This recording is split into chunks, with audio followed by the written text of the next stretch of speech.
I use this, everything just puffing up. Also, it just looks masculine. Pull up your skin and go down to where you see the hair. Like this is my face towel. My butt towel is over there.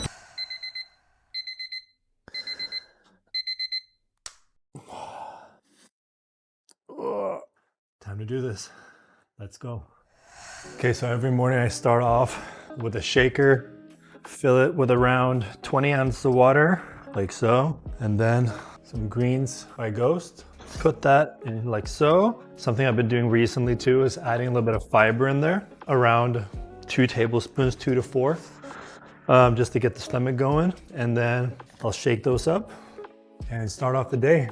Fellas, so let's start off the day and the morning routine by cleansing our face. Cleansing the face in the morning is super important. Also using a separate face towel. Like this is my face towel. My butt towel is over there. So first step first, we cleanse our face. I've been using this Clean Slate Cleanser by Virgin. Anyone that I recommend this to, keep buying it. I don't know if it's my skin type is very normal, but the reason I go with a gel cleanser like this is because it lathers up in your hand, super nice, and it's gentle on your skin. It doesn't strip the face to where it's super dry and you just feel like you have a mask on. Not a fan of that. So that was step number 1, cleanse your beautiful face.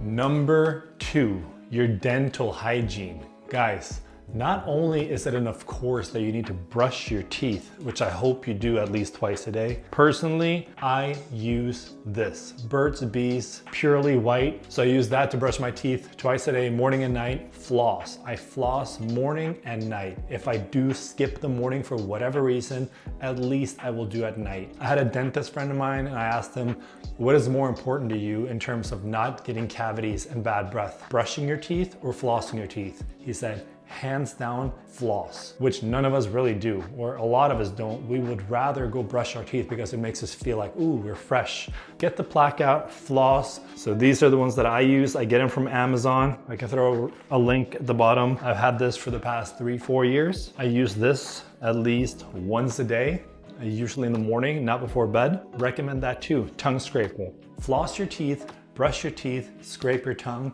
Thank me later. People ask me a lot, John, why do we get puffy under eyes and how can I make this not be a thing of my life anymore? Well, here's a few things. It could be hereditary. If your parents, all of you have puffy, big, saggy under eyes, it might just be unfortunate for you that you're struggling with that. But for the most of us, me included, if I eat a lot of carbs late at night, candy, stuff like that, I will wake up with puffy under eyes and a puffy face.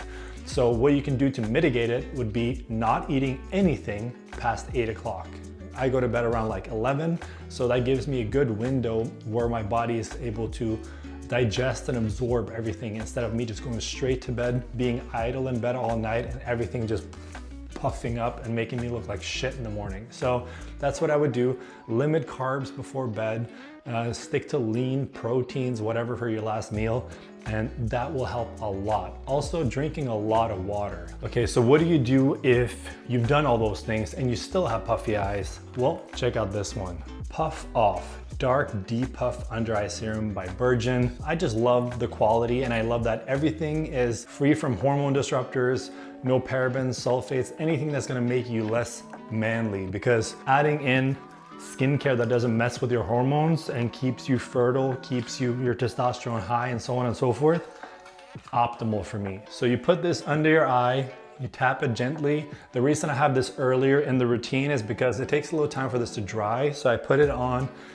before I start lining up my facial hair and cleaning up that so that it dries and absorbs and it actually tightens up the under eye as you're doing your other stuff. Your facial hair. So I use something like a trimmer. This is a Zero Gap Setter by Stylecraft. Really, really clean. This goes super, super tight.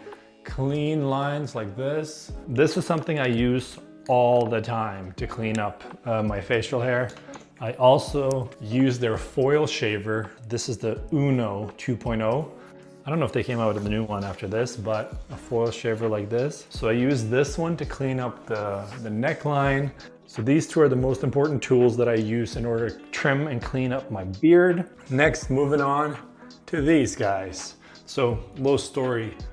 Remember back when I was like 18 or so, I didn't take care of this situation right here, just let him grow, right? Had this girl kind of like in front of a lot of people, just make fun of me and say something about my unibrow. Like, oh, something unibrow over here. And I was like, fuck, that really just like touched me because I had never thought about that before. You know what I'm saying? So for all the guys out there, tweezer and this is your best friend. So this one you've got to be careful with. Pull up your skin and go down to where you see the hair. The point here is to take off all those little tiny fluffy baby hairs that you see around. So the goal is to kind of trim it and shape it up. You don't want to go too crazy here. It's basically just little fluff here. Same for the middle, little cleanup right here, or like the tweezer. So for this one, you just kind of go underneath the eyebrow, not too crazy, and just pull out little hairs that you see are like working their way down. Tweezer, straight blade. So that was it when it comes to the grooming of your hair. Of course, trimming this and everything like that, I guess you know how to do that, hopefully. If not, go see a barber once a month or every 2 weeks. Just have your beard lined up and cleaned up, so to speak. I'm still trying to grow mine. Like I said, almost 40 and still struggling to grow this thick and luscious. Little side note, use minoxidil on your hair and on your beard to make shit grow faster. Minoxidil. So moving on to moisturizer. You got to keep your skin hydrated because you don't want to be flaky, dry, and crusty. You want to look smooth and have everything come together. So this right here is the Hydropeptide Moisturizer by Virgin. Absolutely love this. Also, it just looks masculine and it works. Again, no hormone disruptors, nothing like that. I've been using this for since like 2020. When is that? Yeah, 5 years now. Jeez. Okay, well, 5 years in, I've been using Virgin products. Like I said, I am 39, turning 39 in a month. I don't think I look too bad for being almost 40. So could it be the skincare products from Virgin? Most likely, because I don't do anything else to this face. So guys, super important, hydrate your skin to stay looking sharp, youthful, and just feel confident. Who doesn't want to feel confident, right? Thank you so much for sticking around. Please take these little things to heart because they do work. Women do notice and it makes you feel better. So why not? Again, thank you so much. Stay looking sharp, stay feeling great, and crush 2025, brother. See you around.